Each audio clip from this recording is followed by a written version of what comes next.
Aquí Dread Shock. Como dije, este video no se iba a hacer esperar, y este es un video en el que voy a explicar más que todo la coherencia sobre los roles. En este sentido, como él dice en el título de la plantilla, Reiner debió haber sido el héroe. Es que no voy a parar hasta que deje de hablar completamente de Shingeki no Kyojin de criticar el rol final que tuvo Mikasa. En mi opinión, Mikasa no debió haber sido la heroína porque el puesto queda muy grande. Así que para entender esto tengo que explicar algo que había dicho en mi anterior video, que tiene que ver con la coherencia, en este caso con la coherencia de los roles de los personajes, que es algo muy criticado, ya que muchos critican como el cambio repentino de personalidad que tiene Eren al final de dicha obra, algo que voy a explicar más adelante, pero primero voy a explicar este primer punto. Cuando hablo de coherencia de personajes, voy a utilizar de ejemplo un capítulo especial de Diamond Unbreakable, que es cuando Oches termina siendo secuestrado por esa mujer que estaba loca, que estaba loca y enamorada de él. Solo estaba loca. Aquí muy importante es que entiendan cómo funciona esto en los roles de la serie de terror. Por lo general en las películas de terror siempre ponen a un protagonista que sea muy vulnerable o que esté muy por debajo del villano.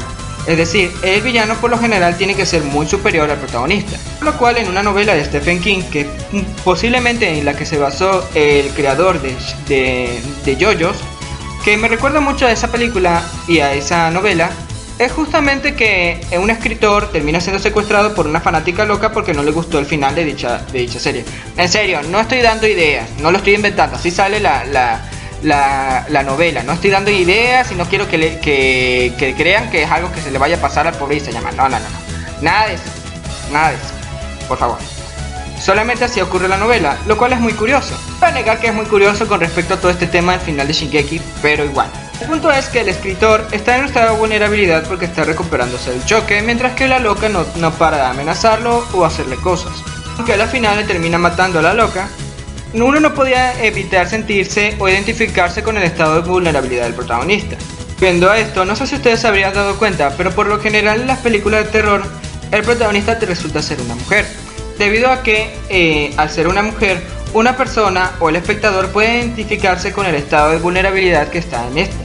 Esto no tan solo funciona con las mujeres, con una protagonista femenina, sino también si el protagonista termina siendo un niño. Y hacer al villano demasiado superior a este. Puede ser un monstruo o un demente psicópata o lo que sea. Simplemente el punto es generar una sensación de vulnerabilidad, lo cual indica la coherencia que el espectador termine identificándose con toda la situación. Ahora bien, ocurre en JoJo's justamente este capítulo. Ahí podemos ver cómo el villano o la villana de turno termina siendo muy superior a este protagonista de turno, que su stand no sirve para la batalla, sino solamente manipular el sonido, lo cual nos deja una sensación de preocupación con el estado de este protagonista. Y así se maneja muy bien en el terror. Ahora, cuando no manejas la coherencia ocurre un efecto contrario. En este caso voy a utilizar algo muy polémico que vendría siendo la inclusión forzada. Para que entiendan, la inclusión forzada termina arruinando la coherencia de la obra y no permite al espectador adentrarse bien a dicha obra. Por ejemplo, algo que no terminó de perdonarles a estos idiotas es hacer de que una actriz de color haga de una reina que se supone que sea blanca, porque esto arruina no solo la percepción del espectador, sino que también termina arruinando la coherencia en dicha obra, porque es históricamente incorrecto. Porque, aunque nos guste o no, en esa época la gente de color era esclava, y no creo que una reina de color sea posible en esa época. Históricamente es completamente inverosímil, teniendo en cuenta que la reina en cuestión era blanca. Esto impide al espectador completamente identificarse y no ver la coherencia en dicha obra. No hay coherencia. Y impide que el espectador no pueda identificarse en dicha obra. Y así hay muchas cosas. Este es un simple ejemplo que les permite a ustedes entender a dónde quiero llegar. En mi libro que estoy leyendo, llamado El camino del escritor, de Christopher Vogler, explica muy bien de que un héroe en una obra es el personaje que más cambia. No necesariamente puede ser el protagonista o el personaje principal en dicha obra, sino que tiene que ser el personaje que más cambia en dicha obra. Como ya lo he explicado hasta el hartazgo, los personajes que más cambian en Shingeki no Kyojin vendrían siendo Eren, Historia y Reiner. Casualmente son mis tres personajes favoritos en Shingeki no Kyojin, en un orden diferente. Historia es mi personaje favorito, después le sigue Reiner y por último Eren, porque no me agradaba mucho su personalidad de 15 años, es algo innegable. pero me agrada su yo ahorita, pero en este orden está. Volviendo, estos personajes son los que verídicamente podemos considerar o llamar héroes en Shingeki no Kyojin, y es en donde el punto en donde fracasa el personaje de Mikasa. Según como los tenía concebidos el autor, a la triada de Shingeki no Kyojin, que vendrían siendo Eren, Mikasa y Armin, él los había pensado para que ellos ocuparan ciertos roles como de los Super Sentai, los Power Rangers en Occidente. Esto de Armin vendría siendo el Ranger azul, que representaba la sabiduría, y en el caso de Mikasa vendría siendo el Ranger rojo, según para representar la fuerza, que era la posición en la cual el autor la había implementado, y lo cual estuvo bastante acertado en gran parte de la serie, porque lo que hacía más que todo Mikasa era en los momentos de acción. Lo malo fue que si eras muy fanático de los Power Rangers, es que el Ranger rojo no solamente representaba únicamente la fuerza, también representaba el liderazgo, algo que le faltó a Mikasa, teniendo en cuenta Armin representó muchos más aspectos que en el caso de Mikasa. Si podemos hacer un análisis en el final de Shingeki no Kyojin, más bien de la obra en general, podemos darnos cuenta de que el personaje de Armin tuvo más importancia que el personaje de Mikasa, a que el personaje de Armin no tenía gran fuerza, era muy importante en cuanto a las acciones estratégicas, y muchas de las resoluciones que se dieron de las resoluciones en la serie fueron gracias a las ideas que este dio. Aparte de eso, Armin demostraba mucho más valor a pesar de que era muy débil. En el caso de Mikasa, ella solamente se limitó a dos cosas, que eran la fuerza o los momentos de acción y el estar obsesionada con el protagonista. El autor obvió completamente más desarrollo de dicho personaje, eliminando más sueños y esperanzas más allá de Eren, siendo el personaje solamente monotemático y que no tuvo más relevancia, que no tuvo gran parte de importancia en dicha serie. Teniendo en cuenta ya cuando llegaron a la edad de 19 años, el personaje lo único que había cambiado era prácticamente el corte de pelo, mientras que seguía siendo el mismo personaje de Mikasa. Esto también se reflejó en la popularidad porque solamente subió 2 puestos, no hubo gran cosa en su cambio. Teniendo en cuenta, desde el segundo al tercero se mantenía en el sexto puesto, así que evidentemente el personaje de Mikasa no es uno de los personajes más aclamados ni populares de Shingeki no Kyojin. Siendo así, los personajes más populares y aclamados de dicha serie son los que se mantuvieron en los primeros puestos, que vendrían siendo de Levi, Angie, Erwin y Eren, siendo los personajes más aceptados por el autor hacia el público, lo cual es algo de estudio. Volviendo al caso de Reiner, la popularidad lo benefició bastante bien, ya que el cambio en su reescritura hizo que la fanaticada lo quisiera más, y un personaje que estaba muy por debajo terminó estando en los primeros 10 puestos como el octavo lugar. Esto ocurre al contrario del caso de Mikasa, ya que al ser un personaje muy principal debería estar en puestos mayores, mientras que en el caso de Reiner, al estar muy abajo, un fuerte crecimiento que tuvo es algo muy beneficioso para el personaje e indica cuánto lo quiere el fandom. De esta manera, uno hubiese pensado que si terminaba la serie de otra manera, en la cual sacamos a Mikasa de ecuación, ella no hubiese subido 2 puestos. De hecho, creo que se hubiese mantenido en el 7º puesto, y lo cual es un poco raro en el caso de Armin porque sí ha tenido bastante participación. Pero bueno, eso es otra cosa que hay que evaluar. Yo opino humildemente que el personaje de Reiner era quien más debía haber sido el héroe en Shingeki no Kyojin, debido a que si uno se fija bien en su historia era el que más lo merecía. Aunque ya con este final no imagino cómo se hubiese resuelto las cosas a través de Reiner. Pero sin lugar a dudas el autor deja muy claro que para esta 4ª temporada Reiner ya no es un personaje secundario sino un protagonista más, lo cual hace que esté a la par de los 3 protagonistas de Shingeki no Kyojin, Armin, Eren y Mikasa, lo cual rompe la triada y la convierte en un cuarteto en este sentido. Esto es algo muy curioso que vemos a través de la historia de Reiner, justamente en el momento cuando estamos en la parte de Marley, y como él a través de Gaby, Falcon y Sofía y el otro se veía apartado en cuanto a sus amigos, que vendrían siendo los hermanos Galear, etcétera, etcétera, como si se viese ese mismo apartado del grupo. Teniendo en cuenta un aspecto muy curioso que se da en el final, es justamente que Eren termina reemplazando a Armin y Mikasa con Historia y Floch, lo cual podemos identificar el hecho de que dentro del grupo de Armin y Mikasa terminarían reemplazando a Eren con Reiner.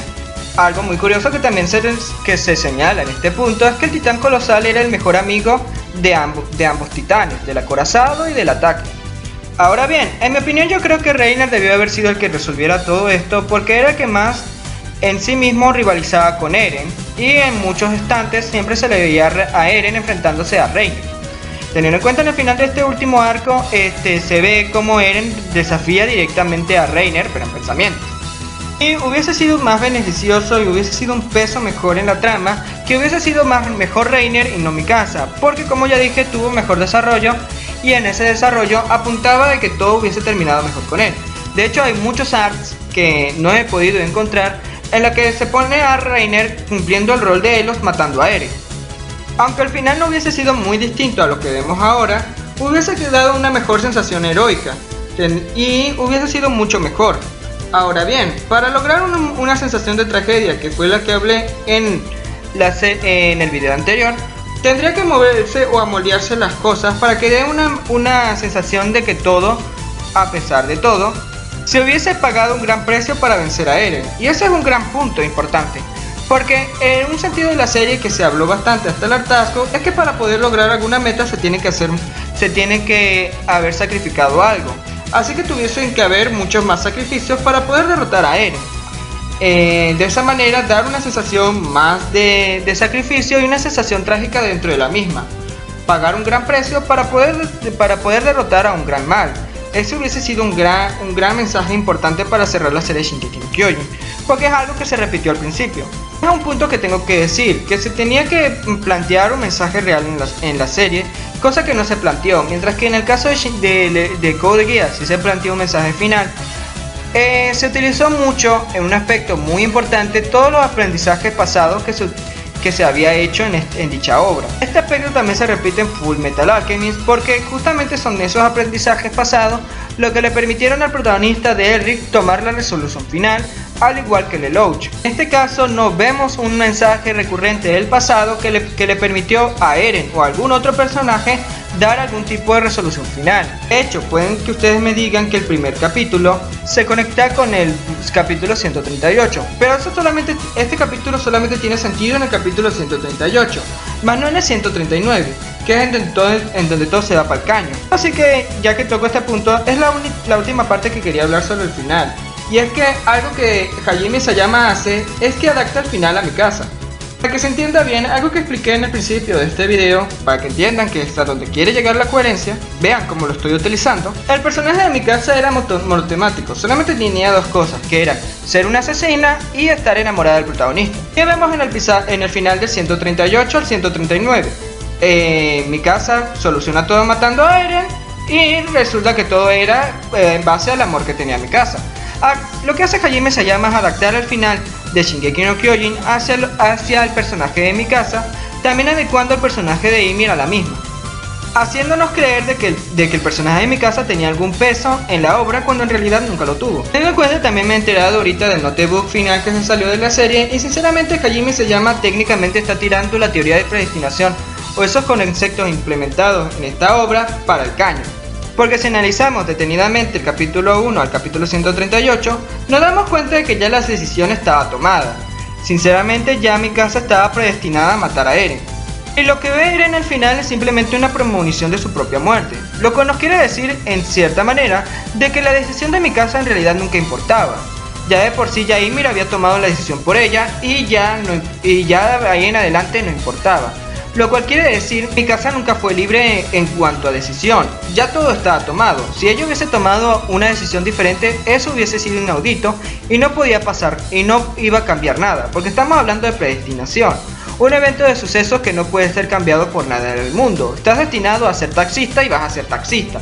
Es lo que te quiere decir la predestinación. Justamente algo que hay que resaltar, el anime está suelto de esta idea, ya que en el primer capítulo del anime de Shingeki no Kyojin de Wit Studio no vemos a la Mikasa diciéndole hasta luego Eren, sino que es cambiado por distintas escenas, lo cual le podría permitir a Hajime Isayama poner un final distinto para la versión de anime, en lugar de adecuar un final para los personajes, sino más bien adecuar a los personajes para el final, como se debe tratar realmente. Lo cual digo, la importancia de lo que es la coherencia. Un romance o incluso un plot heroico termina siendo bien aceptado siempre y cuando haya una coherencia en cuanto a los personajes. que es a donde quiero llegar y el sentido de todo este video. Si querías que todo terminara de forma esperanzador, tenías que poner un héroe adecuado para esto, que debió haber sido Reina. Si querías poner un plot romántico, deberías haberlo trabajado desde el principio. En este caso no debió haber sido mi caso. En mi opinión, ya saben cuál es mi opinión en este sentido, así que me voy a